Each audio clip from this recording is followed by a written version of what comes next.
Bora falar do Timão e notícia boa. Botão ali, clique em inscrever-se, vamos nessa. É um dos melhores times do segundo turno, um dos melhores times do campeonato, desse momento do campeonato, jogando um futebol comparável ao do Botafogo e só. Nenhuma outra equipe está jogando mais do que o Corinthians nesse momento, a não ser, e olha, dá jogo, hein? O Botafogo, que é o campeão brasileiro. Então, contra esse time, de novo, né? Como acontecera nas Copas, contra o Fluminense, contra o próprio Corinthians. O Renato abre o time e deixa 2 meias que ele tem, o Cristaldo e o Monsalve, no banco de reservas. O que acontece? Ele toma um passeio no primeiro tempo. Um passeio. Foi 1-0 e poderia ter sido mais. O Yuri já tinha feito um gol, anulado por impedimento. O Memphis estava dando tapa para lá e para cá. Mas assim, foi 1-0 e poderia ter sido mais. Memphis sozinho. O Grêmio sofrendo nas costas do Reinaldo, 2 volantes não segurando a armação do Corinthians, porque aí você tem Carrilho solto no jogo, Rodrigo Garro e o Memphis vindo de trás, jogando assim, ó, como quer, e o Yuri Alberto a todo instante recebendo bolas. Até que acontece a penalidade, uma fatalidade. O Jeromel, que estava ganhando todas, chegou atrasado, o Yuri foi mais rápido do que ele, cometeu a penalidade. Já teve o pênalti lá no Soteldo, que a arbitragem não marcou, já falei sobre isso, mas esse aconteceu também e esse tinha que ter sido marcado. O Yuri vai lá, todo mundo queria, essa era a meta, né, transformar o Yuri como artilheiro. Ele vai lá e faz o 15º gol dele no campeonato, o Alejandro também tem 15 do Vitória, artilheiro do Campeonato Brasileiro. Yuri Alberto, goleador do Campeonato Brasileiro. Desde 2017 o Corinthians não tinha um artilheiro como seu goleador. E 31 gols no ano. Aí ninguém empatou com ele. Ele se isolou na artilharia máxima do Brasil. 31 gols o Yuri Alberto. Deslocou o Kaique, né, quase no meio do gol. O Kaique pulou para o outro lado, 1-0. E repito, poderia ter sido mais. Segundo tempo, aí o Renato desfaz o sistema, né? Tira o Diego Costa, que repito, foi uma figura nula no jogo, coloca o Cristaldo. É o Cristaldo, né? Tô com as trocas aqui. O Cristaldo entra no lugar do Diego Costa, exatamente. Aí ele desfaz o 4-2-4. Mas pouco adianta, o Grêmio tem 5 minutos de pressão. 5 minutos de pressão no segundo tempo. A partir dali, o Corinthians retoma as rédeas da partida e começa, especialmente atacando o espaço, porque o Grêmio tentou se soltar numa desorganização completa, um catado em campo. E aí o Corinthians, cara, era questão de tempo, a ponto de o Grêmio tomar um gol do Charles, que era um jogador que estava assim até meio que quase fora dos planos nessa reta final de ano, pouco utilizado, que inclusive tem uma vinculação com o rival, né, com o Inter, não tinha marcado ainda com a camisa do Corinthians, entra dentro da área, né, aparando um cruzamento do Romero, que entra muito bem no jogo, inclusive, e faz o segundo gol. O Charles, sim. O Charles entra no lugar do Breno Bidon, o Martínez entra no lugar do Ranieri, acaba expulso, né, naquela confusão que eu já citei. O Alex Santana, que participa do terceiro gol, entra no lugar do Carrilho. O Romero no lugar do Garro e o Thales Magno no lugar do Yuri Alberto, para ser ovacionado pela torcida numerosa, inclusive, presente do Corinthians lá na Arena do Grêmio em Porto Alegre. Aí vem o terceiro gol, que é a pá de cal, né? Que é o requinte de crueldade máximo, que é a cereja do bolo, que é uma jogada do Alex Santana, o Kaique dá rebote, e aí o Memphis de costas dá uma bicicleta, uma meia bicicleta, um voleio de costas, como você quiser, mas é uma bicicleta, né? E faz o terceiro gol do Corinthians.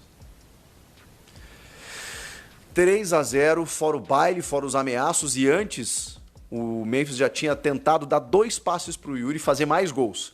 Teve um que ele chegou na cara do Kaique, ele lançou, a bola passou. Isso aqui do Yuri Alberto. Foi 3, mas poderia ter sido mais. Foi uma goleada moral, vexatória, que o Grêmio sofreu no seu estádio diante do seu torcedor. E o Corinthians, cara, termina o ano, inclusive com esse último jogo aí, com a impressão de que deu 60% do que podia. Que loucura. 2025 promete muito pro Corinthians e pro Grêmio também. Se não abrir o olho, vai enxergar a Série B mais uma vez. Porque tá todo mundo investindo, tá todo mundo se estruturando e o Grêmio depende sempre dos mesmos mecanismos, né? E dali não sai do lugar. Se foi realmente a intempérie no Rio Grande do Sul que atrapalhou os planos do Grêmio, a gente vai saber no ano que vem. Mas é bom sair do lugar, é bom se mexer, é bom contratar. Não vai achando que foi só isso não e manter tudo que está ali. Não, tem muita coisa que precisa ser modificada. E o Corinthians entendeu que precisava, para bater de frente com as principais equipes, precisava investir, precisava reforçar, precisava dar uma estrutura ao técnico Ramon Dias e ele correspondeu. 9 vitórias seguidas, uma das maiores arrancadas da história do Brasileirão. Se tivesse mais uma rodada, o Corinthians igualava em pontos com o São Paulo, que em determinado momento abriu 12, 13 pontos do G6 para o 7º colocado. E o Corinthians lá embaixo. O Corinthians simplesmente escalou a tabela e por pouco não pega uma vaga direta na fase de grupos. É um Corinthians na Libertadores, na Copa do Brasil, com o artilheiro do campeonato, com o holandês, esse holandês jogando muita bola e terminando com um gol de bicicleta no último gol do ano da temporada. Ai. Não era a despedida que Jeromel merecia, não era o time que o Bright White merecia, e eu espero que muita coisa mude para o ano que vem. O Corinthians tem muitas coisas para colher e seguir ajustando, porque o ano que vem promete. O que vocês acharam do jogo? Comentem aqui, inscreva-se no canal. Eu volto na próxima com muito mais detalhes, desdobramentos. Tem coletiva do Fabinho Soldado nessa segunda de manhã. Tem outras possibilidades de mercado e eu vou trazer tudo para vocês aqui no canal, beleza? E eu já fiz o Pix, tá? Antes foi uma revelação, né, do ano, o Fabinho Soldado como dirigente, tanto que tem clubes aí que estão interessados nele. Red Bull Bragantino, Atlético Mineiro, Inter de Porto Alegre. Vários clubes já fizeram contato com o Fabinho Soldado e ele quer ficar no Corinthians. Ele quer colher os frutos, né? Ele acredita que, no trabalho do Fabinho Soldado, ele acredita que o Corinthians vai ganhar títulos em 2025 e ele já quer contratar alguns jogadores mais jovens para 2026. Olha a cabeça dele, já está pensando em 2026. Se o Fabinho Soldado, isso é informação exclusiva, tá? Que ele quer trazer alguns jogadores mais jovens, né? Porque o elenco em 26 vai ficar velho. E eu já tinha feito essa análise, que esse elenco em 26 vai ficar velho. O ano do título com esse elenco é 25. E ele já está pensando, né, em trazer reforços, jogadores mais jovens, principalmente no segundo semestre, já pensando na temporada 26. Então, um cara que está pensando na temporada 2026 é um cara que quer ficar no clube. Pô. Não precisa nem dizer o quanto ele é importante para o Corinthians hoje e pretende ficar. Igor Viana, parabéns pela coerência e pela honestidade, Samir. Na minha opinião, o principal nome do ano é o Fabinho Soldado. O que acha? Melhor que o Alessandro? Pô, o Alessandro é ridículo. O Fabinho Soldado é top. E para mim, o principal nome do ano é Memphis Depay. Mas o Fabinho tá na parada aí, tá? Com certeza. Tudo passa por ele. Tudo passa por ele. Tudo tem a ver com ele. Tudo é ele. Memphis Depay. Tudo. Se tratando, tô falando da vida, claro. Tô falando de futebol de Corinthians. Se tratando de Corinthians, o nome é Memphis Depay.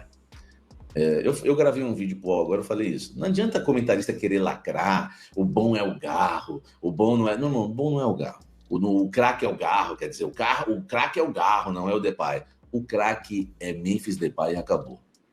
Ele que é diferente. Ele que mudou a história do Corinthians no ano de 2024. E eu vinha falando isso para vocês há algum tempo e não estou exagerando. Eu só vou recordar vocês de uma coisa.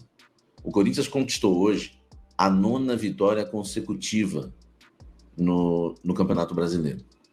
Sabe quando foi a primeira vitória dessa sequência de 9 jogos?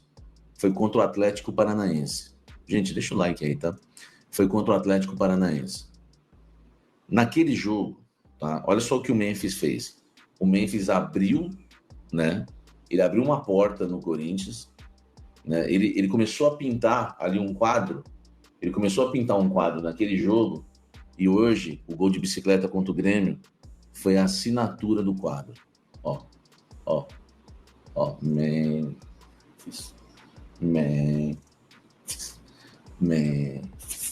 tá? O Memphis, o jogo contra o Atlético Paranaense, o primeiro da sequência de 9 jogos, o Corinthians ganhava por 2-0, deixou empatar 2-2, e o Memphis Depay, numa cobrança de falta, onde o Corinthians estava naquele jogo sentindo muito os 2 gols sofridos. Ali, para mim, foi o divisor de águas de tudo. O Corinthians poderia ali ter decretado o seu rebaixamento naquele jogo. Claro que estava muito cedo ainda, né? Estava muito cedo, faltariam ainda 8 jogos depois daquele, mas o astral, a confiança, o Memphis faz o gol, 3-2, o Corinthians ainda marca mais um gol, e a partir daquele jogo o Corinthians engatou a sequência no Brasileiro. Com um golaço do Memphis, de falta, foi um golaço. Ele começa a pintar o quadro da virada do Corinthians com um golaço de falta, e hoje ele assina o quadro com um golaço de bicicleta. Memphis Depay é diferente, dentro e fora de campo. Memphis Depay, eu tenho avisado para vocês desde o início com informações exclusivas, não veio para roubar o clube, veio para trabalhar, veio para curtir. Ele veio para simplesmente querer viver, querer ter uma experiência diferente. E ele está merecendo, porque ele colheu algo ousado, ele colheu uma experiência nova, ele saiu da zona de conforto e ele está sendo feliz, está colhendo frutos. E esse golaço de bicicleta, ninguém mais merecia um gol como esse. O Memphis tem tudo para se tornar um dos maiores ídolos do Corinthians. Se ele continuar no clube, ele tem tudo para se tornar um dos grandes ídolos do Corinthians. Não só estrangeiro, não. Digo ídolo mesmo, né, no contexto geral. Porque o que ele fez hoje não foi brincadeira. Ele já era, para mim, se você pegar... Você vê como eu não sou hipócrita, né? Tá tudo cravado. Se você pegar a minha análise do primeiro tempo, eu fiz um café no intervalo, tá lá no WhatsApp, no nosso canal de WhatsApp. É só seguir aqui no link na descrição. Eu coloquei no intervalo que o Memphis era o melhor jogador do Corinthians na partida. Porque ele era o melhor já. Cara, como ele sai da área, como ele arma o jogo. O Memphis é um camisa 10, é um 9, é um 8, é um 7, é um 11, é um Memphis. É um Memphis. Jogador que, meus amigos, para mim a grande virada do Corinthians foi a contratação do Memphis Depay, porque ele muda o ânimo do Corinthians, tá? Ele muda a confiança dos companheiros. Basta ver que a marcação sempre vai nele e os companheiros começaram a ter mais liberdade em campo, principalmente o Yuri Alberto. E tem vários jogos, eu falei do Racing, o jogo que o Corinthians foi desclassificado, mas o primeiro jogo na Arena, eu vou botar uma foto disso ainda. Tem 4 caras em cima do Memphis, assim, ó, e ele toca a bola pro Yuri sozinho. A confiança, né, o profissionalismo do Memphis Depay, o tanto que ele pode dar de retorno fora de campo, com faixinhas sendo vendidas, enfim, camisas. O retorno dentro de campo, o carisma dele, é um cara fantástico. É um cara que ele, como eu disse aqui, ele joga de 9, ele joga de 7, ele joga de 11, ele joga de 8, ele joga de 10, principalmente. Hoje, eu ouso dizer que é um dos, junto com o Garro, é o principal armador das jogadas do Corinthians. O tanto que ele sai da área, que ele puxa a marcação, que ele enfia uma bola, ele é realmente um jogador assim, fascinante, velho. Um cara que impõe respeito, passar a respeitar o Corinthians dentro de campo. Não como clube, como instituição, o Corinthians sempre vai ser respeitado, sempre vai ser grande, isso é indiscutível. Mas dentro de campo, os adversários não estavam respeitando a gente nem na Neoquímica Arena. Então o Memphis Depay é a mudança de tudo. O Fabinho Soldado tem que dar o crédito para ele também, porque foi o único que segurou o Ramon Dias, tá? Vocês lembram das informações? Eu disse, o Augusto e os pares do Augusto, os que ficam ali em volta dele, queriam de qualquer jeito a saída do Ramon. Eu nunca cravei saída do Ramon, tá, gente? Essa é a verdade. Pelo contrário, eu disse que ele só ficaria se classificasse para Libertadores 2025. E foi o que aconteceu, né? Depois que o time se classificou contra o Bahia, no jogo, na entrevista coletiva, foi a primeira vez que o Fabinho Soldado confirmou numa coletiva que o Ramon ficaria. Então, assim, o Corinthians negociou com outros técnicos porque não estava bom momento, ele foi balançando contra o Palmeiras. Se ele não vence aquele jogo, ele cai e tudo muda. O Fabinho Soldado foi o único que garantiu o Ramon no cargo. Senão o Augusto Melo teria mandado ele embora antes do clássico contra o Palmeiras. Enfim. Tem uma matéria interessante aí para a gente falar um pouquinho aí dos números que o Corinthians registra nesse último ano. Então vamos aí falar um pouquinho do lado financeiro, um pouquinho do que o Corinthians tem conseguido esse ano com o desempenho lá na Neoquímica Arena e também os bons jogos também ajudaram aí, fora da força da Fiel também, de dar força para o time em um dos anos mais complicado dos últimos, desde 2007, acho que sim. Muita coisa aconteceu, né, galera? Então, a Fiel estava lá o tempo inteiro. Mais do que apenas dentro de campo, o Corinthians também vem dando show fora das quatro linhas. Afinal, desde que foi inaugurada há 10 anos, a Neoquímica Arena nunca recebeu tantos torcedores em uma única temporada como em 2024. A torcida do Timão quebrou o recorde da média de público do estádio no ano, mesmo em um ano cheio de turbulências no clube. Eu acho que o motivo maior foi isso. A torcida abraçou. Ao longo de 2024, o Corinthians recebeu aí 1,49 milhões, cara, que bagulho louco, de torcedores pagantes ao longo de 35 partidas. Galera, é só 35 partidas no ano. 1,49 milhões de torcedores é um negócio impressionante. É impressionante. Se a gente fosse aberto todo dia para jogo que nem a Disney é para receber público, a gente fazia mais público que a Disney no ano.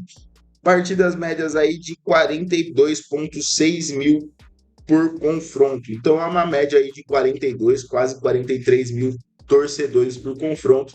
O recorde até aqui era justamente do ano passado. Afinal, em 2023, Itaquera teve 1,4 milhão de torcedores e uma média de público de 39,1 mil pessoas por partida. Além disso, durante o ano de 2024, a equipe masculina principal do Corinthians se apresentou em casa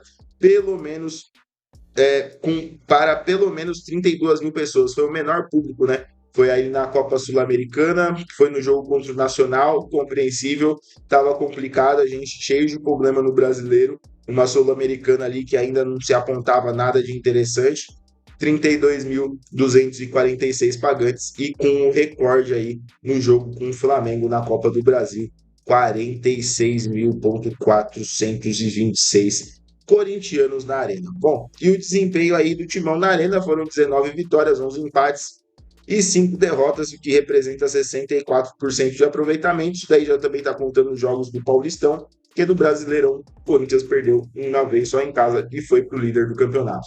Beleza, galera? Valeu pra